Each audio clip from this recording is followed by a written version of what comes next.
Bonjour, je suis heureux de vous retrouver dans cette nouvelle vidéo.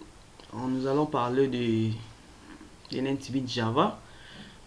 Nous avons lancé notre série d'exercices. Nous commençons par notre premier exercice qui est on va faire juste un petit projet, une petite application en Java pour afficher les noms complets bon, les noms complets saisis par l'utilisateur. Donc, afficher un message de l'utilisateur. Et par exemple, si j'écris, admettons que l'utilisateur a écrit bonjour, et lorsqu'il exécute, il clique sur le bouton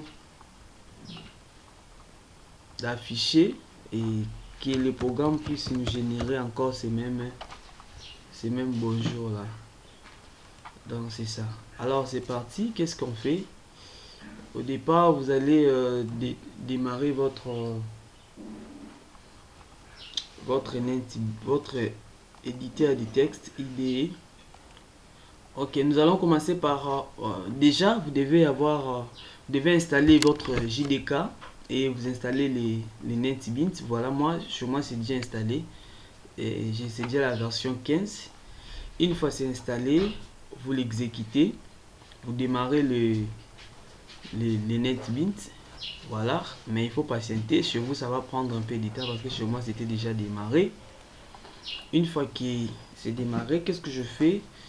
Je viens sur File, je clique sur un nouveau projet comme d'habitude. Je clique sur nouveau projet, j'ai choisi Java application. Je viens sur Next. Je viens sur Next. À ce niveau, on va mettre les noms de notre projet. Par exemple, j'écris au Java. Ensuite, on clique sur Finish. On va cliquer sur Finish. Ici aussi. Voilà, notre projet est créé. C'est ici qu'on va mettre tous les exercices. On va plus créer d'autres projets. Alors qu'est-ce que je fais? Je vais rapidement créer ma première application. Je viens sur source package. À partir de source package, je vais retrouver les noms de mon projet ici. C'est cours Java. Je fais clic droit. Je clique sur New. À partir de New, je vais cliquer sur JFrame Form. Parce qu'on doit utiliser JFrame Form parce qu'on ne va pas programmer avec des classes, tout ça. On va directement aller dans le mode graphique. Donc on va faire la programmation événementielle, on va mettre des codes directement dans le formulaire. Donc je clique JFrame Form. Ça va me demander de mettre les noms de mon premier formulaire. J'écris affichage.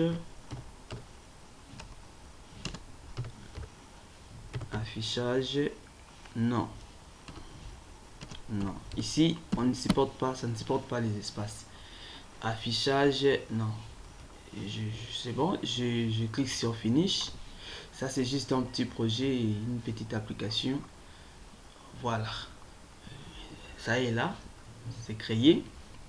Le même va déjà créer la première interface qui nous permettra au moins d'insérer les outils de contrôle. Voilà, mon application est là. Ok, voilà. Et c'est comme ça que ça se présente l'interface de NetBeans. Ici, là où vous voyez, à gauche d'ici, nous avons là où c'est loge tout ce qu'on conçoit comme projet, comme panel, tout ça. Ici, nous avons la palette. Palette, c'est-à-dire là où on retrouve les outils de contrôle, tout ça.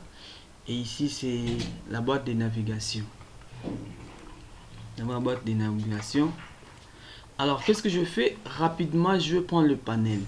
Panel, je sélectionne. Vous voyez, je fais juste clic Je prends le panel, je l'insère là-bas. Panel, ça nous aidera juste à insérer la couleur. Parce que si on insère le panel, nous aurons la possibilité d'insérer la couleur. Et qu'est-ce que je fais? Je fais, après avoir inséré le panel, je fais clic droit. Ou carrément, je viens dans la propriété background. C'est ici. À droite, en dessous, là où il y a des propriétés, je clique sur background. Vous allez voir une boîte de dialogue qui affiche toutes les couleurs. Ça va apparaître. Moi, je préfère ça. Je préfère souvent travailler avec ça. Voilà. Et si vous avez besoin d'afficher la percée de ce que vous êtes en train de faire, voir comment est-ce que cela va apparaître lors de la compilation, vous cliquez ici, Preview Design. Dès que je clique sur Preview Design, voilà, ça me montre un peu ce que mon application va afficher. Ok, c'est parti. On n'aura pas grand chose. On aura besoin juste d'un label. Je sélectionne là-bas. Il est à noter que les outils de contrôle sont catégorisés. Bon, il y a des catégories. Hein. Nous avons le swing container. Ici, nous avons les swing control. Je prends la label. Je clique seulement et je les glisse là. Je les glisse là.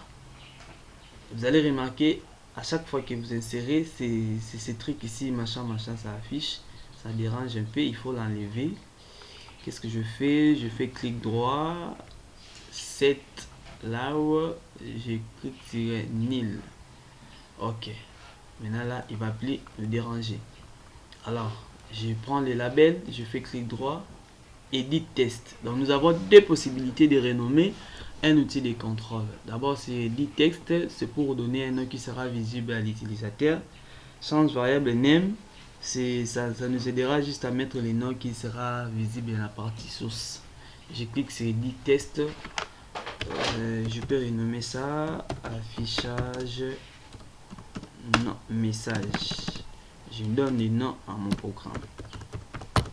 Affichage du message. Je peux l'agrandir. Voilà. Je peux appliquer quelques propriétés comme fort grande. Ça est là. Il est à noter qu'avant d'appliquer une propriété, il faut d'abord sélectionner l'outil. Je sélectionne l'outil. Je clique sur fort grande. Ça sert à modifier la couleur du texte. Font ici, c'est pour modifier le style, la taille. Dès que je clique là, je peux mettre ça en italique. Je peux augmenter, je peux mettre 18. Voilà, regardez ce que ça donne. Affichage message. Si j'ai besoin de changer aussi la couleur est là. Et je peux mettre la couleur bleue, par exemple. Voilà. Alors, qu'est-ce que nous aura encore besoin? On aura besoin de notre label. Je l'insère là-bas. Et ce label ici portera les noms. Tapez votre message. Ok. Tapez votre message. C'est ça le nom que portera ce label. Et ça sera accompagné. On va maintenant insérer une zone que l'utilisateur va taper le message. La zone c'est text field. Donc je prends text field. Je l'insère là. Text field est là. Par défaut, lui va porter rien comme information parce que c'est une zone que l'utilisateur va saisir. Edit texte, je vais effacer. Dans edit texte, on met rien, mais également on peut le renommer de change variable name. Donc je clique là-bas. On peut écrire txt message. Ok. Alors c'est pas tout, on va prendre un bouton. Là où l'utilisateur va exécuter l'action, je clique sur le bouton, je prends le bouton, je peux renommer le bouton afficher votre message. Dès que l'utilisateur cliquera dessus ici, ça va afficher le message de l'utilisateur. Et je prends encore un autre label, le label est là, ce label ici. C'est la zone que l'utilisateur va utiliser, va s'en servir pour afficher son message. Là, on peut également l'agrandir. On peut l'agrandir. Voilà. Ce label ne portera rien comme information. On peut juste effacer. mais également on peut renommer ça dans name. Je renomme ça dans name, j'écris LBL. Vous allez remarquer que j'utilise toujours préfixe les noms de l'outil de contrôle. LBL résultat par exemple. LBL résultat. Ok. Voilà, nous avons fini avec notre partie design. On va maintenant entrer rapidement dans la partie source. Et qu'est-ce qu'on fait? On va mettre les codes dans les boutons. Afficher votre message. C'est ici qu'on va mettre les codes. On commence d'abord par activer les boutons. Bon, ici, on peut aussi augmenter la taille. On peut mettre ça en blood. Voilà, ça y est là. Je vais activer les boutons. Je fais clic droit. Event. Action. Action performance. C'est pour activer les boutons avant d'insérer les codes. J'exécute. Ça va me ramener dans l'interface. Voilà, c'est l'interface est là. Là où on va mettre les codes. L'interface est là. On va juste supprimer ces commentaires ici. On n'a pas besoin de ça. Alors, on va commencer par déclarer des variables. On va commencer par déclarer notre première variable. Ok, nous allons commencer par déclarer notre première variable. Ça sera du type string. C'est comme ça qu'on déclare la variable en Java. On peut créer les noms de ces variables ici. On peut écrire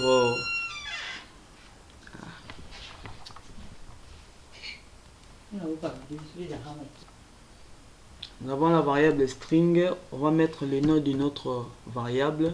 On peut écrire par exemple MSG. Donc ça c'est le nom de la variable et c'est au choix, c'est facultatif.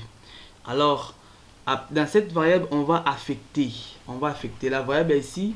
Lui va récupérer ça, ce que l'utilisateur va saisir dans cette zone de texte ici. C'est ce qui sera affecté à cette variable. Alors qu'est-ce que je fais pour plus de précision? Je vais juste copier les noms de cette zone ici. Je viens dans change variable name, c'est texte message. Je vais copier ça. Je vais les coller là-bas. Alors en Java on utilise l'instruction get. Get c'est pour obtenir, c'est pour prendre. Je vais utiliser get text. Je vais prendre get text. Ligne d'instruction en Java termine par point virgule. C'est-à-dire quoi? Dès que l'utilisateur va saisir le message ici, il va récupérer ces messages, il va l'affecter au niveau de cette variable. Voilà un peu ce qui va se passer. Alors, au finish maintenant, et après, qu'est-ce qui va se passer? On va maintenant récupérer, on va maintenant afficher le message ici qu'on a récupéré. Le message qu'on a récupéré sera maintenant affiché quelque part. Et quelque part où? C'est ici, dans cette zone. Souvenez-vous, on avait créé un label. Un label est là. Et un label qu'on a créé ici. On va récupérer les noms de ces labels là. C'est LBL résultat. Je vais copier ça pour plus de précision. Et je l'insère là-bas. LBL résultat. Point. Cette fois-ci, on va utiliser 7. 7 maintenant c'est pour afficher. 7 texte. Je prends cette texte. Voilà, vous allez remarquer, lui-même nous propose déjà qu'il peut afficher cette variable. Mais pour embellir un peu l'application, on peut créer un message. Je peux... oh là là. Ok. On peut créer un message ici dans ce texte.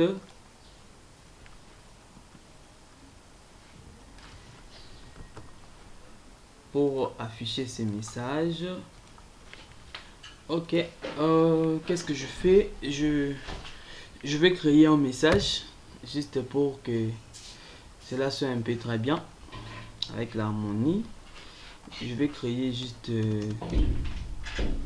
un message ici. Voilà, j'écris votre message, votre test saisi et on le met entre les cotes parce que c'est une constante. Maintenant on va récupérer la variable. En Java on utilise plus. Plus ça remplace la virgule. On récupère la variable MSG. On récupère la variable MSG. Alors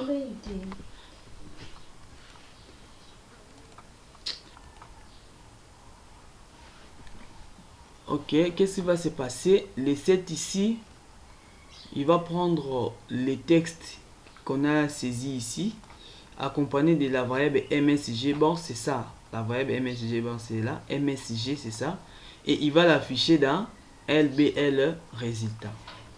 Et ensuite, qu'est-ce qui va se passer? Nous voulons faire en sorte que, après avoir saisi le message là, qu'il puisse effacer.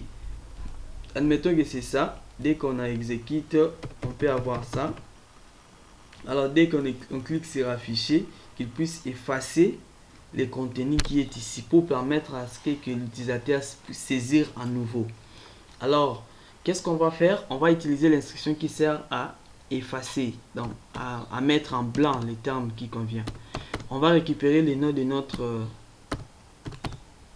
outil de contrôle, c'est texte et message. Nous allons mettre au point set texte et à l'intérieur on va mettre les deux entrecôtes. Donc les deux entrecôtes là fera en sorte que on puisse des entrecôtes fera en sorte qu'il nous affiche un vide. Alors après avoir affiché un vide, il va maintenant remettre le curseur. Au lieu que l'utilisateur regarde ici, on rentre dans design, dès qu'on clique, au lieu que l'utilisateur puisse, par exemple, ça sera comme ça, et après l'avoir effacé, nous aurons ça, vous voyez, pour faire clignoter les curseurs.